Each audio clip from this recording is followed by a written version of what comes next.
एक ऐसा देश जहां लोग वोट देते थे, पार्लियामेंट थी, कॉन्स्टिट्यूशन था, मतलब पूरी तरह से एक डेमोक्रेसी।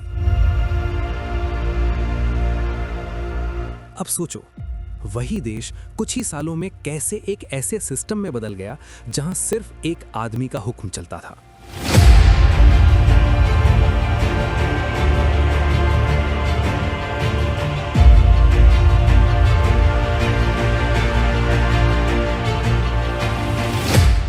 कोई सवाल नहीं, कोई विरोध नहीं, सिर्फ डर और अंधी वफादारी। सवाल यह है, क्या डेमोक्रेसी इतनी आसानी से खत्म हो सकती है? हिस्ट्री हमें यह कंफर्ट नहीं देती कि यह सिर्फ उस वक्त हुआ था, बल्कि ये वार्निंग देती है। जर्मनी के लोग भी आम लोग थे, हम जैसे। वो भी महंगाई, बेरोजगारी और पॉलिटिकल अराजकता से थक चुके थे। वर्ल्ड वॉर के बाद उनका देश टूट चुका था, इकोनॉमी कोलैप्स कर रही थी, लोगों की जिंदगी भर की सेविंग्स एक झटके में खत्म हो गई। हर तरफ गुस्सा था और कंफ्यूजन, और जब लोग डेस्परेट होते हैं तब वो स्टेबिलिटी के नाम पर कुछ भी एक्सेप्ट कर लेते हैं। वाइमर रिपब्लिक नाम की जो जर्मन डेमोक्रेसी थी, वो कागज पर स्ट्रांग लगती थी, लेकिन अंदर से धीरे धीरे दरार हो रही थी।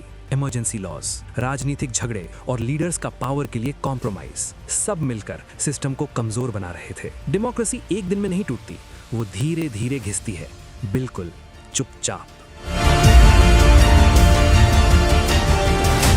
और इसी नाजुक सिस्टम के बीच एक ऐसा आदमी स्टेज पर आता है जो लोगों के गुस्से को वर्ड्स देता है, उनके डर को दुश्मन का चेहरा देता है और उन्हें एक सपना बेचता है, ग्रेटनेस का सपना। वो डेमोक्रेसी के रूल्स का यूज करता है ताकि डेमोक्रेसी को ही खत्म कर सके। इस कहानी का सेंट्रल सवाल सिंपल है, लेकिन डिस्टर्बिंग। एक पूरा नेशन कैसे इतना अंधा हो गया कि उसने अपनी आजादी खुद एक आदमी के हाथ में दे दी? इस सफर की शुरुआत होती है एक इंसान से, जिसके लिए ताकत सिर्फ एक गोल नहीं थी, एक आदत थी। उस आदमी का नाम था Adolf Hitler.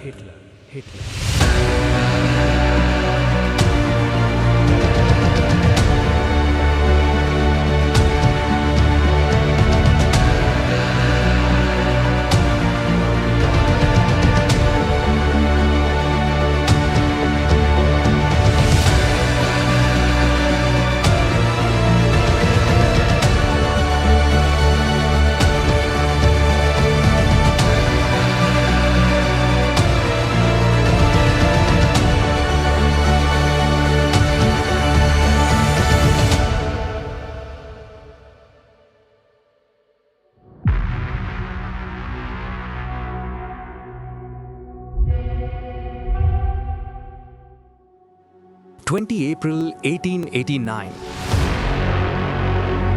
Austria Hungary empire के एक छोटे से border town Braunau am Inn, यहीं एक लड़का पैदा होता है जिसका नाम था एडोल्फ हिटलर। उस वक्त कोई सोच भी नहीं सकता था कि ये बच्चा एक दिन पूरी दुनिया के लिए एक नाइटमेयर बन जाएगा। पर हर कहानी की तरह इस कहानी की शुरुआत भी होती है घर के अंदर से। हिटलर के पिता एलॉयस हिटलर एक गवर्नमेंट कस्टम्स ऑफिसर थे, सख्त, अथॉरिटेरियन और इमोशनली डिस्टेंट। घर का माहौल डिसिप्लिन से ज्यादा डर पर चलता था। छोटे एडोल्फ को पेंटिंग पसंद थी, आर्टिस्ट बनना चाहता था, लेकिन एलॉयस चाहता था बेटा भी सरकारी नौकरी करे। ये क्लैश सिर्फ करियर का नहीं था, ये कंट्रोल और विद्रोह का बीज था जो धीरे धीरे हिटलर के दिमाग में उगने लगता है। उसकी माँ क्लारा हिटलर बिल्कुल ऑपोजिट थी, सॉफ्ट, प्रोटेक्टिव और इमोशनली क्लोज। माँ ही थी जो हिटलर को थोड़ा सा इमोशनल शेल्टर देती थी।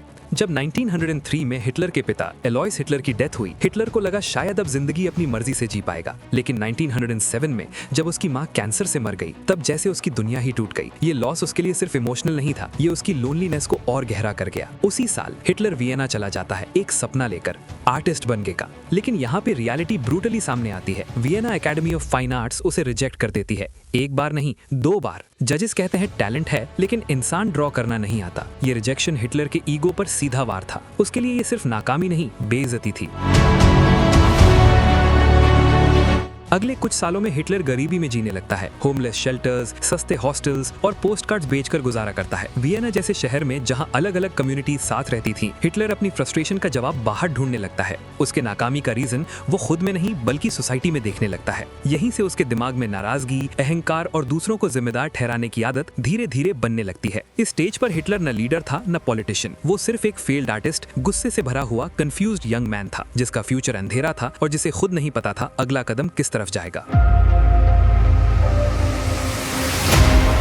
1914 यूरोप जल रहा था। वर्ल्ड वॉर 1 शुरू हो चुका था और उस वक्त एक परेशान बिना दिशा का यंग मैन एडोल्फ हिटलर के लिए ये जंग एक नया मतलब लेकर आई। उसके लिए ये वॉर सिर्फ देश की लड़ाई नहीं थी, बल्कि जिंदगी को एक मकसद देने का मौका थी। Hitler voluntarily German army join करता है, बवेरियन रेजिमेंट में। पहली बार उसे लगता है वो किसी चीज का हिस्सा है, किसी मिशन का। फ्रंट लाइन पर हिटलर एक मैसेंजर था। Bombardment, dead bodies, gas attacks, सब कुछ उसने करीब से देखा। वॉर उसके लिए ट्रॉमा भी था, लेकिन साथ ही एक स्ट्रेंज इमोशनल हाई भी। डिसिप्लिन, यूनिफॉर्म, एनिमी और हीरो, सब चीजें उसके दिमाग को एक क्लियर स्ट्रक्चर देती हैं। यहाँ उसे लगता है दुनिया सिंपल है, हम और वो, दुश्मन और देशभक्त। ये गहरा अनुभव और पहचान का कॉम्बो ही था जो उसके लिए पर्सनल और आइडियोलॉजिकल बदलाव का शुरुआत करता है। हिटलर को बहादुरी के लिए आयरन क्रॉस मेडल्स मिलते हैं। ये मेडल्स उसके ईगो को और स्ट्रॉन्ग कर देते हैं। वॉर के दौरान उसकी आइडेंटिटी पूरी तरह सोल्जर बन जाती है। इंडिविजुअल एडोल्फ कहीं खो जाता है और एक अग्रेसिव नेशनलिस्ट सोच शेप लेने लगती है। लेकिन 1918 में सब कुछ एक झटके में बदल जाता है। जर्मनी सरेंडर कर देता है, वॉर हार जाता है। हिटलर उस वक्त हॉस्पिटल में था, क्योंकि हिटलर खुद भी जंग के जख्मों का शिकार हो चुका था। एक मस्टर्ड गैस अटैक ने उसे हॉस्पिटल पहुंचा दिया, जहां वो फिजिकली कमजोर हो गया था। इसी हालत में जब उसे जर्मनी के सरेंडर की खबर मिलती है, तो ये सिर्फ एक न्यूज नहीं होती, ये उसके लिए एक गहरा झटका बन जाता है। हिटलर एक्सेप्ट ही नहीं कर पाता कि जर्मनी बैटलफील्ड पर हारा। उसके दिमाग में एक डेंजरस कहानी जन्म लेती है, the stab in the back myth. ये बिलीफ कि जर्मनी को बाहर के दुश्मन ने नहीं, बल्कि अंदर के लोगों ने धोखा दिया। पॉलिटिशियंस, डेमोक्रेट्स, मार्क्सिस्ट और जूस सब उसके लिए जिम्मेदार बन जाते हैं। यहीं से हिटलर का वर्ल्ड व्यू परमानेंटली शिफ्ट हो जाता है। वॉर ने उसे आइडेंटिटी दी और डिफीट ने नफरत का डायरेक्शन।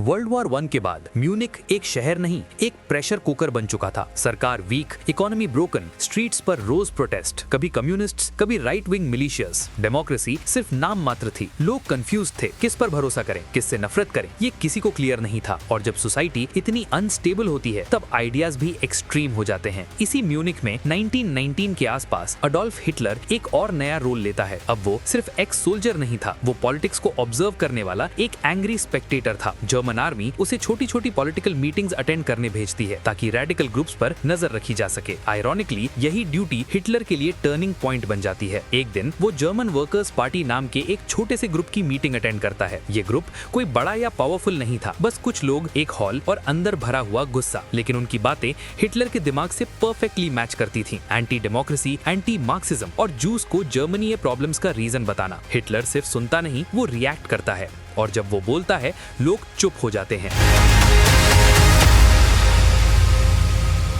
यहीं से हिटलर को पहली बार समझ आता है उसकी असली ताकत क्या है। टैलेंट पेंटिंग में नहीं, बल्कि बोलने में था। वो लोगों के गुस्से को वर्ड्स देता है, उनके डर को डायरेक्शन देता है। धीरे धीरे वो पार्टी का स्टार स्पीकर बन जाता है। जो फ्रस्ट्रेशन उसके अंदर सालों से जम रही थी, अब वो आइडियोलॉजी का शेप लेने लगती है। 1920 तक पार्टी का नाम बदलकर national socialist German workers party हो जाता है, नाजी पार्टी।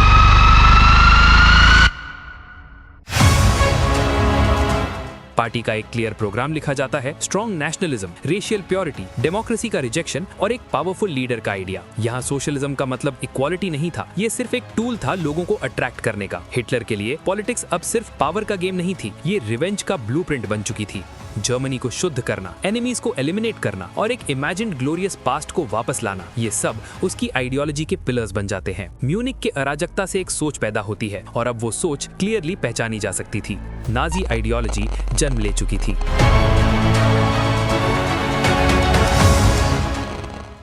हिटलर के पास शुरू में ना पैसा था, ना आर्मी, ना गवर्नमेंट पावर, लेकिन उसके पास एक चीज थी, वर्ड्स। और वो वर्ड सिर्फ बातें नहीं थे, वो लोगों के दिमाग और इमोशंस को कंट्रोल करने का हथियार बन गए। जब हिटलर स्टेज पर खड़ा होता था, वो सीधा स्पीच नहीं देता था, वो मूड क्रिएट करता था। पहले धीरे बोलता, ऑलमोस्ट शांत, फिर धीरे धीरे आवाज तेज होती, जेस्चर्स अग्रेसिव हो जाते और आखिरी तक पूरा हॉल उसके साथ चिल्लाने लगता। ये एक्सीडेंटल नहीं था, हिटलर क्राउड साइकोलॉजी को स्वाभाविक रूप से समझता था। लोग लॉजिक से नहीं, इमोशन से मूव होते हैं। उसकी स्पीचेस का एक सिंपल पैटर्न था, पहले जर्मनी को विक्टिम दिखाना, फिर एक कॉमन एनिमी बनाना, ज्यूज, मार्क्सिस्ट्स, डेमोक्रेट्स, और एंड में एक सेवियर का प्रॉमिस, जो वो खुद। लोगों को कॉम्प्लेक्स प्रॉब्लम्स के सिंपल आंसर्स चाहिए होते हैं और हिटलर उन्हें एग्जैक्टली वही देता था। इस प्रोसेस में प्रोपोगेंडा एक साइलेंट वेपन बन जाता है। पोस्टर्स, स्लोगन्स, सिंबल्स, सब कुछ केयरफुली डिजाइन किया जाता है। स्वस्तिका सिर्फ एक सिंबल नहीं था, वो पावर, यूनिटी और फियर का साइन बन चुका था। रेपिटेशन प्रोपोगेंडा का रूह होता है। एक ही बात बार बार बोली जाती है जब तक वो सच जैसी लगने न लगे। यहीं पर जोसेफ गोबल्स जैसे लोग सीन में आते हैं। मीडिया, न्यूज़पेपर्स, रैलीज सब एक ही मैसेज पुश करते हैं। इंडिविजुअल थिंकिंग को धीरे धीरे क्राउड थिंकिंग रिप्लेस कर देती है। जब 1000 लोग एक साथ सेम बात बिलीव करते हैं तो डाउट करना मुश्किल हो जाता है और यही प्रोसेस उन रैलीज में और भी ज्यादा साफ दिखाई देती थी। नाजी रैलीज एक पॉलिटिकल मीटिंग नहीं होती थी, वो इमोशनल स्पेक्टिकल्स होती थी। म्यूजिक, फ्लैग्स, लाइट्स, यूनिफॉर्म सब मिलकर एक थिएट्रिकल एक्सपीरियंस क्रिएट करते थे। लोग अपनी पर्सनल प्रॉब्लम्स भूलकर एक ग्रेटर पर्पस का हिस्सा महसूस करते थे और धीरे धीरे हिटलर सिर्फ एक स्पीकर नहीं रहता, वो एक सिंबल बन जाता है। नाजी पार्टी सिर्फ एक पार्टी नहीं रहती, वो एक मास मूवमेंट बन जाती है जहां लोग सोचना बंद करके मानना शुरू कर देते हैं।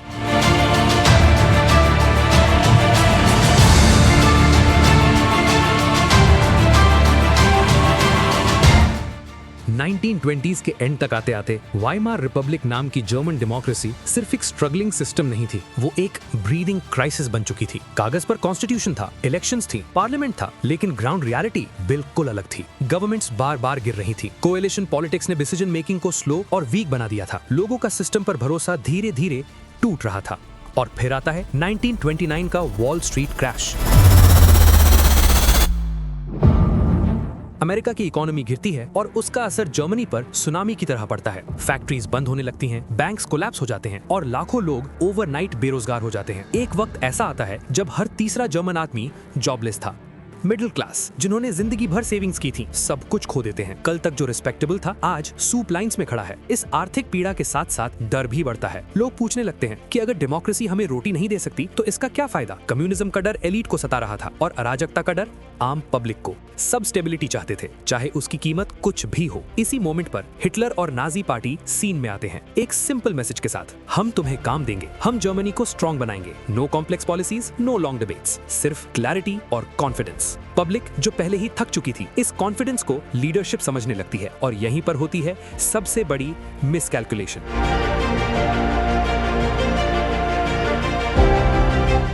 जर्मनी के powerful elites, industrialists, conservative politicians, army leaders ये सोचते हैं हिटलर को यूज किया जा सकता है। उनका मानना था कि हम पावर कंट्रोल करेंगे, हिटलर सिर्फ लोगों को कंट्रोल करेगा। वो ये भूल गए कि जो आदमी गुस्से को कंट्रोल करता है वो पावर भी कंट्रोल करता है। बैकरूम डील्स होती हैं, डेमोक्रेसी के रूल्स के अंदर ही डेमोक्रेसी को कमजोर किया जाता है। और फिर 30 जनवरी 1933 वही होता है जो कुछ साल पहले इम्पॉसिबल लगता था। Adolf Hitler becomes chancellor of Germany.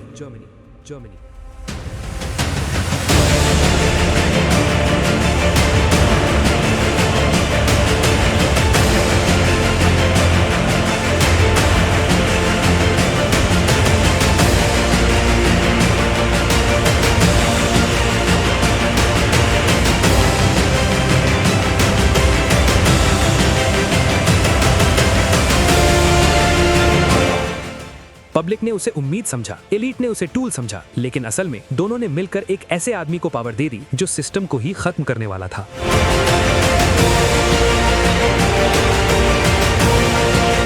27 February 1933 Berlin की एक ठंडी रात थी। अचानक खबर आती है, राइक्सटैग यानी जर्मन पार्लियामेंट की बिल्डिंग आग में जल रही है। फ्लेम्स आसमान तक उठ रही थी। पूरा देश शॉक में था और इसी शॉक के बीच एडोल्फ हिटलर ने सिचुएशन को एक सेंटेंस में फ्रेम कर दिया, ये कम्युनिस्ट का षड्यंत्र है। सच क्या था ये आज भी डिबेटेड है, लेकिन हिटलर के लिए सच से ज्यादा इंपॉर्टेंट था रिएक्शन। डर का माहौल बना दिया गया, न्यूज़पेपर्स चिल्लाने लगे, जर्मनी डेंजर में है। पब्लिक ऑलरेडी इनसिक्योर थी और अब उन्हें क्लियर एनिमी मिल गया, कम्युनिस्ट्स। सिर्फ कुछ ही घंटों के अंदर प्रेसिडेंट हिंडनबर्ग के साइन के साथ एक इमरजेंसी डिक्री आ जाता है, राइक्सटैग फायर डिक्री। इस डिक्री के थ्रू बेसिक राइट्स सस्पेंड कर दिए जाते हैं। फ्रीडम ऑफ स्पीच खत्म, फ्रीडम ऑफ प्रेस खत्म, फ्रीडम ऑफ असेंबली खत्म, प्राइवेसी खत्म। पुलिस को अनलिमिटेड पावर मिल जाती है, लोग बिना ट्रायल अरेस्ट होने लगते हैं और सब कुछ लॉफुली हो रहा था। यहीं से डेमोक्रेसी का सबसे खतरनाक दौर शुरू होता है। कोई टैंक्स नहीं, कोई कू नहीं, सिर्फ लीगल डॉक्यूमेंट्स। मार्च 1933 में इलेक्शंस होती हैं, लेकिन अब फेयर इलेक्शंस जैसा कुछ बचा ही नहीं था। ऑपोजिशन लीडर्स जेल में थे, मीटिंग्स बैन थी और नाजी स्टॉर्म ट्रूपर्स स्ट्रीट्स पर टेरर क्रिएट कर रहे थे। पार्लियामेंट टेक्निकली एग्जिस्ट कर रही थी, लेकिन प्रैक्टिकली साइलेंस थी। और फिर आता है final move, the enabling act. Hitler parliament के सामने खड़ा होता है और कहता है, देश क्राइसिस में है, मुझे सिर्फ 4 साल के लिए एक्स्ट्रा पावर्स चाहिए ताकि जर्मनी को स्टेबल बना सकूं।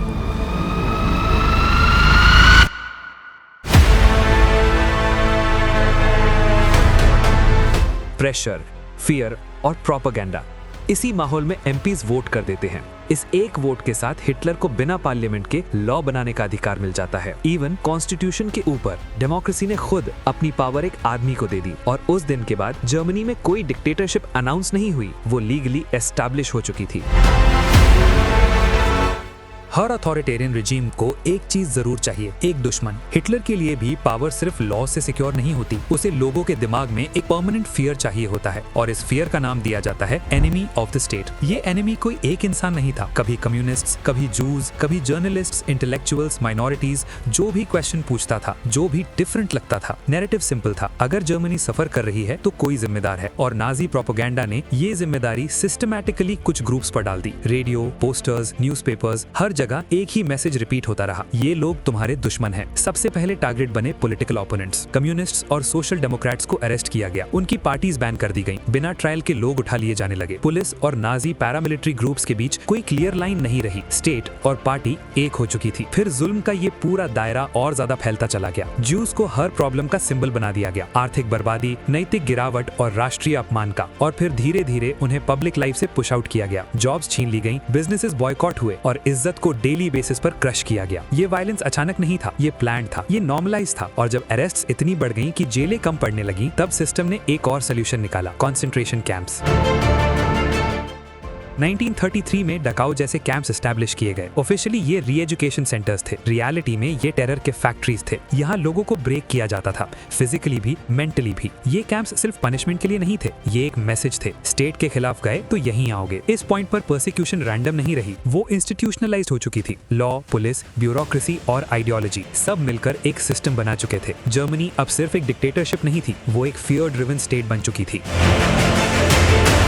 1 सितंबर 1939 जर्मनी पोलैंड पर हमला करता है और इसी एक अटैक के साथ वर्ल्ड वॉर 2 ऑफिशियली शुरू हो जाता है। हिटलर के लिए ये सिर्फ टेरिटोरियल एक्सपेंशन नहीं था, ये उस आइडियोलॉजी का एग्जीक्यूशन था जो सालों से उसके दिमाग में पक रही थी, लेबेंसराउम, यानी जर्मनी के लिए ज्यादा जगह। इस कॉन्सेप्ट का मतलब क्लियर था, कुछ लोग जिएंगे और कुछ लोग मिटा दिए जाएंगे। शुरुआत में जर्मनी अनस्टॉपेबल लगता है, ब्लिट्जक्रीग यानी लाइटनिंग वॉर, एक ऐसी मिलिट्री स्ट्रैटेजी जहां स्पीड ही सब कुछ थी। टैंक्स, फाइटर प्लेन्स और इन्फेंट्री एक साथ कोऑर्डिनेट करके इतनी तेजी से अटैक करते थे कि दुश्मन को संभलने का मौका ही नहीं मिलता था। कम्युनिकेशन लाइंस कट हो जाती थीं, सिटीज घंटों में गिर जाती थीं और पूरी आर्मीज कोलैप्स हो जाती थीं। पोलैंड, फ्रांस, नेदरलैंड्स, एक के बाद एक देश झुकता चला गया। यूरोप सच में जल रहा था, लेकिन बैटलफील्ड के साथ साथ एक और जंग भी चल रही थी, इंसानियत के खिलाफ। नाजी रेजीम के लिए जूस सिर्फ एनिमी नहीं थे, वो एग्जिस्टेंशियल थ्रेट बना दिए गए थे। पहले उन्हें घेटोज में बंद किया गया, भीड़ भरी जगहें जहां भूख, बीमारी और डर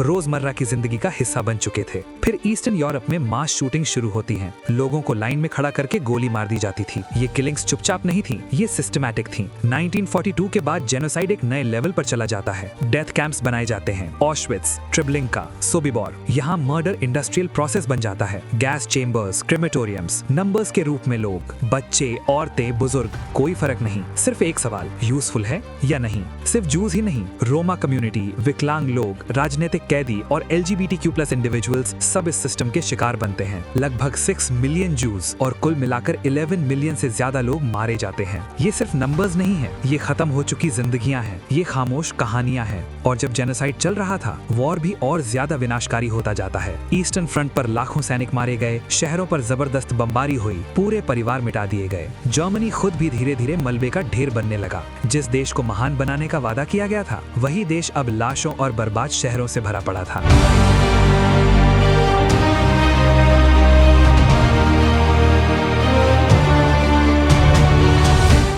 1945 आते आते सच छुप नहीं पाता। एलाइड फोर्सेस जब शिविरों को मुक्त करती हैं, जो मंजर सामने आता है वो पूरी दुनिया के लिए हैरान कर देने वाला होता है। जिंदा ढांचे जैसे लोग, सामूहिक कब्रें और एक ऐसी निर्ममता जो शब्दों से परे थी। हिटलर जो खुद को सेवियर मानता था, बर्लिन के बंकर में छुप चुका था। 30 अप्रैल 1945 वो सुसाइड कर लेता है। कुछ दिन बाद नाजी जर्मनी सरेंडर कर देता है। वॉर खत्म होती है, लेकिन सवाल रह जाता है, ये सब एक मॉन्स्टर ने अकेला नहीं किया। ये तब हुआ जब आइडियोलॉजी को इंसानियत से ऊपर रखा गया, जब नफरत को पॉलिसी बना दिया गया और जब दुनिया ने काफी देर तक चुप रहना चूज किया। वर्ल्ड वॉर 2 के बाद यूरोप धूल और राख में डूबा था। लाखों की जिंदगी खत्म हो गई और फ्रीडम सिर्फ एक याद बनकर रह गई। हिटलर ने दिखाया, एक ही आदमी जब डर और नफरत का फायदा उठाया जाए तो पूरे देश को अंधेरे में ढकेल सकता है। लेसन सिंपल है, डेमोक्रेसी को हल्के में मत लो। अगर सतर्कता कम हुई और पावर एक आदमी के हाथ चली गई, हिस्ट्री फिर से रिपीट हो सकती है।